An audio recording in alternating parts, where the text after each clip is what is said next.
சோதிக்கப்பட்டால் உள்ளத்திடம் கேளுங்கள், நன்மையில் இருக்கிறாயா, பாவத்தில் இருக்கிறாயா? நன்மையில் இருந்தால் இது உனக்கு அருளின் சோதனை, முன்னேறு, வெளிச்சம் உனக்கு முன்னால் இருக்கிறது, நடந்து சென்று கொண்டே இரு, இந்த இருள் நீங்கிவிடும்.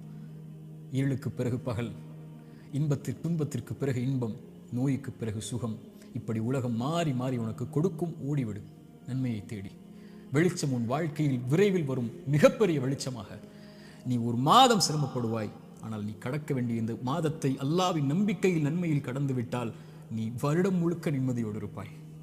3 நாள் 4 நாட்கள் நோயில் சிரமப்பட்டால் கவலை கொள்ளாதே. அந்த நோயை அல்லாஹ்வின் நன்மைகளை எதிர்பார்த்து காரணிகளை எடுத்துக்கொண்டு கழி. அல்லாஹ் உனக்கு அதற்கு பிறகு மிகப்பெரிய சுகத்தை வைத்திருக்கிறான். ஆனால் பாவத்தில் இவை அனைத்தையும் நீங்கள் சந்தித்தால், பாவம் உங்களிடத்திலே இருந்தால், யா அஹி யா உஹ்தி, என் தோழரே, என் சகோதரியே, அல்லாஹ்விற்காக அதை விடுங்கள். அல்லாஹ் உங்களை அரவணைக்க காத்துக் கொண்டிருக்கிறார்.